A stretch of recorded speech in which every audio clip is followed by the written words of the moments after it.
What if I told you the top 100 NFL players from your fantasy draft boards this year will have their rookie cards double in value by the end of August? There are fantasy gamers like yourself out there that are going to make a huge profit before next season even kicks off. You're probably thinking, wait, did he say rookie cards? Like trading cards? Yes. And let me tell you, this is not the 90s anymore.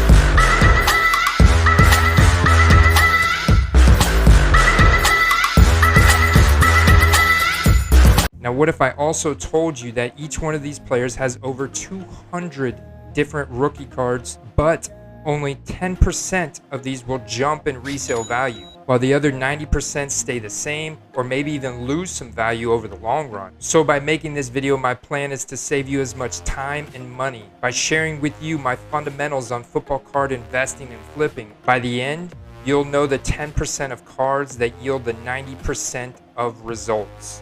Not to mention some key resources you can utilize to accelerate your learning curve so you're ready for the most fun and profitable season of fantasy football you've ever had, even if you don't win your league. So welcome back to the quest. I'm your host, Andy Kaysen. Let's dig in. Now, I'm not going to spend too much time talking about why sports cards and particularly rookie cards are a viable alternative investment, because chances are you've already seen or heard some very successful entrepreneurs talk about the kind of money that can be had in the card market right now. Chances are you've seen or heard about the record sales on certain elite players' rookie cards. Chances are you've seen or heard other content creators making money from this hobby that we loved as a kid. Guys, this is all true and it's a blast. Let me tell you. Right now, the rookie card is hands down the best investment you can make on any one NFL player. It officially captures that newly minted pro, the first year in the big league, with the baby face before all their success on the field or off the field come to fruition. Essentially capturing a pro player's beginning. Humble or not, there's nothing that compares to it in this hobby. Therefore, to be successful in this rookie card flipping game, you must understand this simple economic rule that applies to all markets, and that's supply and demand. Now, when it comes to cards, there's a few additional layers of supply and demand to this game. Let me explain. Layer 1 is picking the player. Now, for an in-depth video on the advanced fantasy-driven metrics that I use to predict future breakout stars, check out this video linked above. Just know that QBs have the highest demand in the football cards. They touch the ball the most. They are the signal caller. They're also expected to play a lot longer than all other skill positions due to the physicality of the game. I mean, heck, fantasy experts consider the age apex of production for a running back to be 27 and a wide receiver to be 28. But Tom Brady's almost 44 and still winning Super Bowls. GOAT. Just think of it this way. Most of the time we're drafting running backs first in our fantasy leagues, but think of this as a dynasty 2QB super flex with a premium on passing touchdowns. Needless to say, you're drafting QB first and then picking up flex position.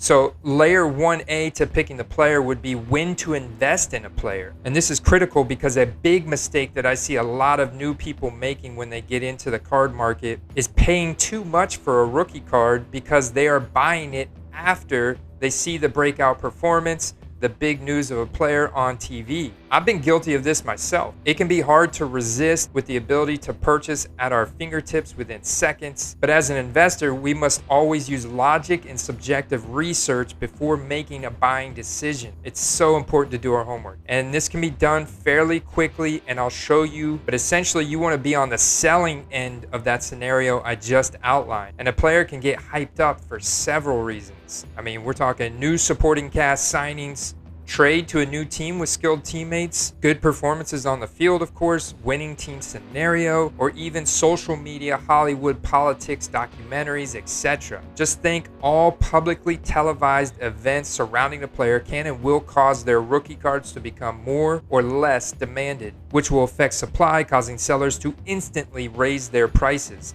Voila, supply and demand of a player in action. So on the other hand, if it's out of season, if a player's not playing, no relevant news, maybe he got hurt, then prices drop. You always want to take this layer into consideration before investing in any rookie card, because ideally you'll want to buy players at their low point so you can sell them for a profit at their high point. Very, very few players will consistently and constantly trend upward in price year round.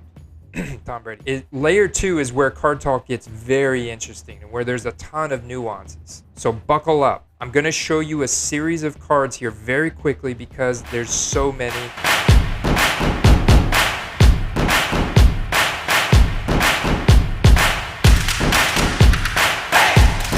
That's a ton of options for one player, with prices ranging from $1 to $1,000. And I know you're thinking, WTF, Andy?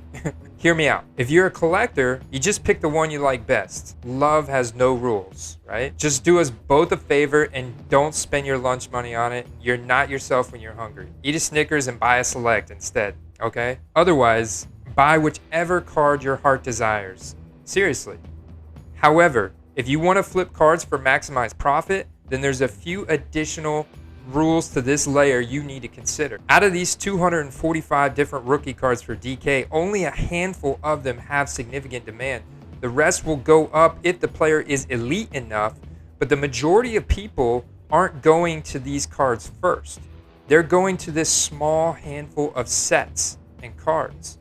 And just like when buying into the stock market, if there's no trading volume, aka demand for your stock, when you want to sell, you're stuck. You can't get out. In order for you to get out when you want after the player dominates the field or has good news in the media, stick to the most popular sets I outline here, all of which are currently made by Panini because they've had a contract in place with the NFL since 2012 and an exclusive contract since 2016. Now, if you want to talk about sets prior to 2016, there are various Topps and Topps subsidiary sets like Bowman that are also in demand. And going way back to vintage days, we're talking 90s, 80s, 70s, 60s, Topps is king. For the purpose of this video, we're going to focus on 2016 to present day, but just know a great rule of thumb. The most demanded and liquid sets are always shiny. So if it's shiny and it's a rookie card, it's probably a safe investment unless you're buying the wrong player at the wrong time and just paying way too much for the card in the first place. I digress. At the top of the Panini set demand list is Prism. And within Prism is over a dozen different parallels of the same picture as the base Prism, but with a different color scheme. The most liquid have been proven to be the base one itself, the Silver Prism, which is dictated by a rainbow sheen on the front and typically a small prism writing somewhere on the back, either at the top or the bottom. And then you have the color parallel that corresponds with their team colors the best. That one always seems to have good demand. And of course, autographed prisms. Autographs will always give a bonus to a card and will hold good value on any card set of a player if they are elite enough. There's also rookie card inserts, also known as SPs or short prints, in each set that include different poses, color schemes, and or serial numbers, meaning the print run of the card is inscribed into the card. Some of them are patched, an actual patch of their rookie jersey installed into the card, and there's RPAs, including serial numbered RPAs, standing for rookie patch autos, which have all three of these factors. Which again, if the player is elite enough, there will be demand for these cards. But base and silver have many transactions on them, and it makes it easy to track their price movements, therefore making it a liquid card you can easily buy and sell when need be.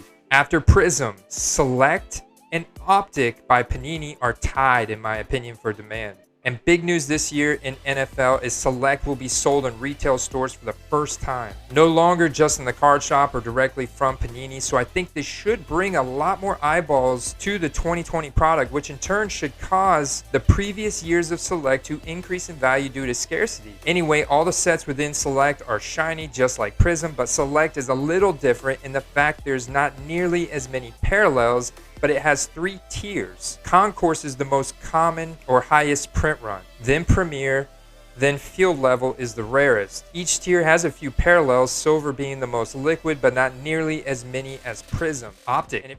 Optic is the shiny version of a base Donruss, which is a great entry-level investor flipper set. Why are Donruss and Optic so liquid compared to all these others like Absolute, Illusions, Rookie and Stars, Playoff, Score, Phoenix, and more random Panini sets? Donruss and Optic carry the iconic Rated Rookie logo going all the way back to the 80s. Myself being a primary example, part of the reason I love Donruss and Optic so much is because of the very nostalgic feel it gives me, and it reminds me of some of the greatest cards I remember as a kid. And as you can see, according to my YouTube analytics, almost 80% of our audience, I can almost guarantee you, feels the same way about the Rated Rookie logo. It's just that iconic from the 90s. So Optic is just like Prism in the sense it has many different parallels of the base Optic photo, each with its own color scheme, and their silver is called a holo. So instead of a silver Prism, you have an Optic holo. Base Donruss is the exact same way, but their base truly is a base cardboard card, no shiny, just printed cardboard. Their silver variation or their short print variation would be the Canvas Rated Rookie, which does have a touch of shiny in the logo, in the bronze logo. And you'd be surprised at how much these base Donruss move in the marketplace. Many entry-level investors getting in with only a few dollars to invest, and this is where they go. Now, before we move on, a new set came to the market in 2020 that also garners significant demand now, and that's Mosaic and its many parallels and inserts. Same parallel and insert rules that apply to Prism and Optic apply here. From what I've seen, this card has done fine since initial release in October of last year, 2020, and should stay in the marketplace moving forward. After all, it is very shiny. But still, Prism, Select, and Optic will be more liquid, in my opinion. Outside of these top sets, demand does exist on the Contenders, Flawless, Immaculate, and the National Treasures of the world, just not as much. However, it certainly helps when they are autographed at the least and include serial numbers and or jersey patches and or other memorabilia installed within. Heck, some super rare cards from these high-end sets come with actual diamonds engraved in them. Alright, quick plug for my most popular video to date, and it's all about investing in rookie cards of athletes in their college uniform versus their pro uniform. Just know pro uniform is the way to go. Alright, I hope you're still with me. I know layer 2 was thick, but now we've got a great understanding of who, when, and what rookie cards to target. Let's talk about layer 3, and that's grading.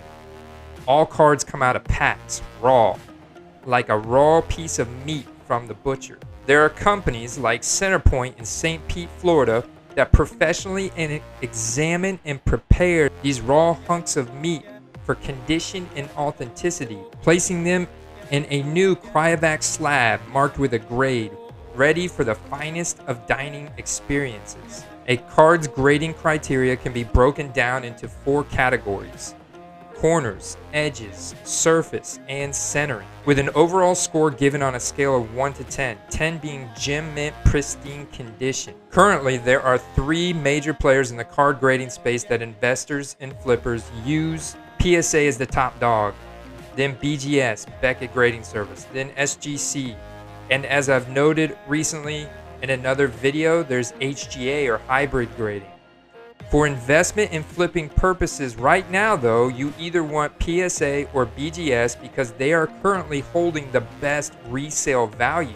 You'll see a bunch of other smaller grading companies on eBay and other marketplaces, which is fine, but if people don't trust them, then there's going to be a lower demand for those cards, which in turn equals a much lower resale value. So when shopping for PSA graded cards, keep in mind they have a population report on their website of each registered card. And remember, it costs roughly $20 per card to get graded.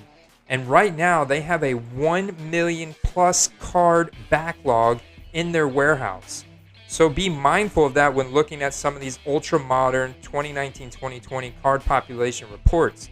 A 2020 Prism Silver PSA 10 population 1 today will not be a population 1 a year from now. I can guarantee you that. If you've watched to this point, you want to win. You kick ass, and ultimately, you are an extremely valued member of this community. Here's a couple critical resources that I've used to accelerate my learning curve I want to share with you guys now.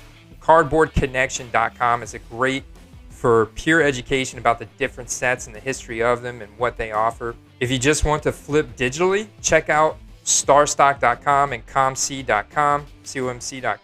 If you like physically handling cards and you want to dive into higher end investing, eBay is your place. Now, I know this has been a lot to absorb, so don't worry. In the next video, I'm going to show you how to make your first investment based on the exact process that I go through. I hope to see you guys in that next video.